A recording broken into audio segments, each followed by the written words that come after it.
Watu wengi wanapitia changamoto, vikwazo, kukataliwa, kushindwa mara kwa mara, lakini hawajui kwamba wako kwenye vita vya kiroho. Kama hujui kuwa uko kwenye vita vya kiroho, huwezi kupigana sawasawa. Na kama hujui unapigana na nani, utakuwa unapoteza nguvu zako bure. Leo nitafundisha somo zito sana la kiroho, somo ambalo linaweza kukusaidia kuelewa mambo ambayo yanatokea kwenye maisha yako na kwa mtazamo mpya kabisa. Leo nitafundisha dalili 6 zinazoonyesha kuwa upo kwenye vita vya kiroho bila wewe kujua.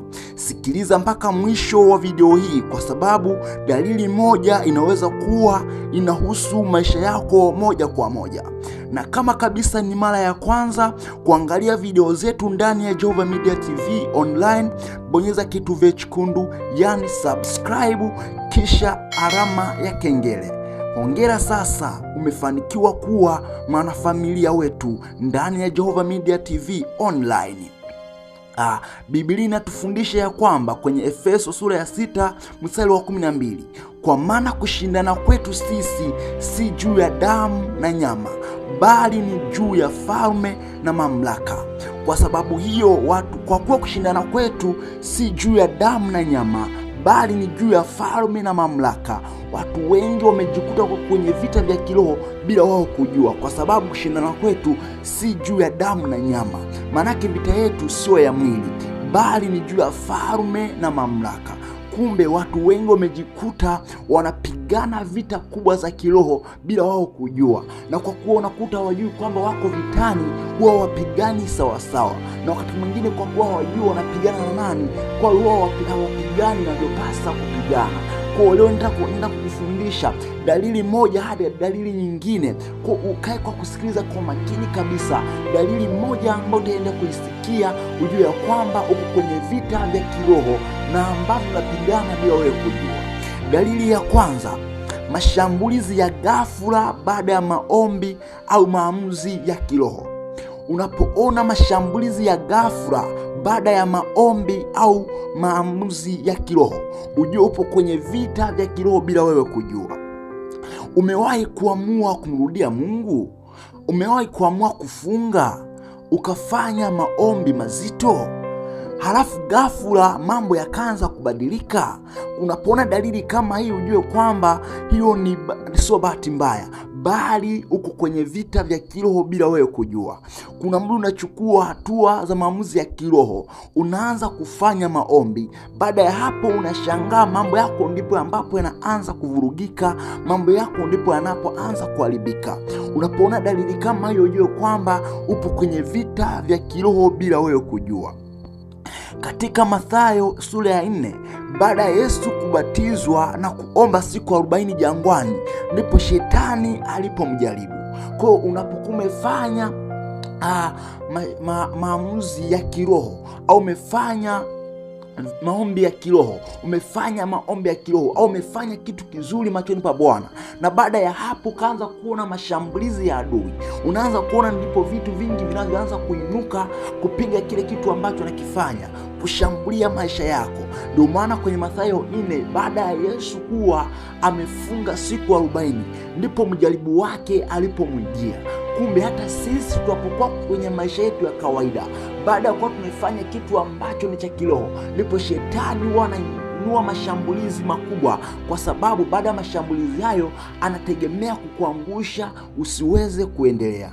Kwa unapoona dalili ya kwamba unaona mashambulizi mazito baada ya kuwa umefanya maombi au umefanya maamuzi ya kiroho, ujue kwamba uko kwenye vita vya kiroho bila wewe kujua. Kwa ni heri ukaanza kuchukua hatua za kuzidi kumwomba Mungu zaidi. Usikatishwe tamaa na mashambulizi ambayo yatakuja, bali yawe ni nguvu kabisa ya wewe kuendelea mbele kwenye ulimwengu wa kiroho na kuzidi kumtafuta Mungu zaidi. Ukiona unaanza kumkaribia Mungu halafu ghafla changamoto zinaongezeka, mara nyingi umekuwa ni mtu ambapo kila unapojaribu kumkaribia Mungu ndipo ambapo changamoto zinazidi kuongezeka, ndipo ambapo changamoto zinazidi kuwa nyingi kwenye maisha yako. Kila unapokuwa unachukua hatua za kumwendea Mungu ndipo matatizo yanazidi kuwa juu zaidi.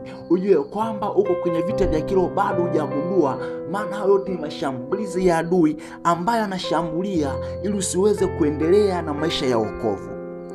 Au unapoona mawazo mabaya yanaongezeka, hayo yote ni mashambulizi ya ghafla baada ya maombi. Unashangaa unaanza kuona mawazo mabaya yanaanza kuongezeka, mawazo ambayo ni mabaya machafu. Ujue kwamba uko kwenye vita vya kiroho bila wewe kujua, maana hayo mashambulizi yanapokuwa yanakuja kuharibu intention ya wewe kuzidi kumsikiliza Mungu, yanaharibu intention ya wewe kuzidi kumpendeza Mungu. Kwa mashambulizi yote haya hayatokei tu ghafla, ni baada tu ya wewe kuwa umeona ya kwamba nizidi kumtumikia Mungu, umefanya maombi. Mashambulizi kama haya ndipo ambapo huanza kutokea. Kwa unapoona mashambulizi kama haya, ujue unapigana vita vya kiroho bila wewe kujua. Ni heri ukaanza kuchukua hatua za kuweza kushinda vita hii. Watu mwingine unaona unafanya maombi mazito, baada ya maombi unahisi kukata tamaa kabisa, unahisi ya kwamba mimi hapa siwezi kuendelea. Hizo zote ni dalili ya kwamba ni mashambulizi ya kivita ya kiroho ambao unapigana bila wewe kujua. Kwa hii ni dalili ya kwanza kabisa. Unapoona mashambulizi ya ghafla ambao kabisa huyaelewi yametokana na kitu gani, unashangaa unakata tamaa, unashangaa unakuwa na mawazo mabaya. Hayo yote ni mashambulizi ambayo shetani anaachilia ili aweze kukurudisha nyuma, usiweze kuendelea na maisha ya wokovu. Kwa hiyo vita huanza pale unapokuwa na mtu hatari kwenye ufalme wa giza.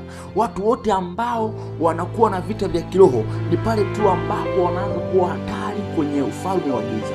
Mtu ambaye sio mtu hatari kwenye ufalme wa giza huwa hapitii vita vya kiroho. Lakini yule mtu ambaye anaonekana ni mtu hatari, mtu ambaye anautesa ufalme wa adui, ndio mtu ambaye anapitia kwenye vita vya kiroho. Na shetani mara nyingi huwa anapiga watu kama hawa ili kudhoofisha watu hawa wasiweze kuitesa ngome yake ya ulimwengu wa giza. Unapoona vita kama hii inakuja kwenye maisha yako, vita ya kukata tamaa, vita ya kutokuendelea na maombi, vita ya kutolisoma neno la Mungu, vita ya mashambulizi yoyote yale, baada ya kumefanya maombi siku moja tu unajikuta kukata tamaa kabisa, utamani kuendelea. Unakuta unakuwa na nguvu moja kusoma neno la Mungu siku moja, baada ya hapo kabisa usikii hamu na shauku ya kuendelea mbele. Ujue wewe ni mtu hatari sana kwenye ulimwengu wa kiroho. Kwa shetani anachokifanya ni kukuingiza kukata tamaa ndani yako, anafanya mashambulizi ili usiweze kufikia kile ambacho Mungu amekusudia kwenye maisha yako. Maana wewe ni mtu ambaye ni hatari sana kwenye ulimwengu wa kiroho.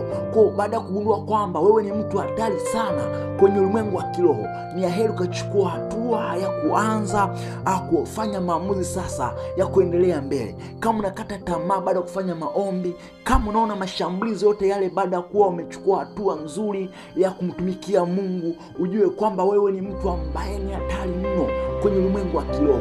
Usichoke wala usikate tamaa. Unapoona mashambulizi yote haya, ujue kwamba wewe unautesa ufalme wa giza. Kwa ni heri ukajua kwamba unapigana vita vya kiroho bila wewe kujua. Dalili ya pili,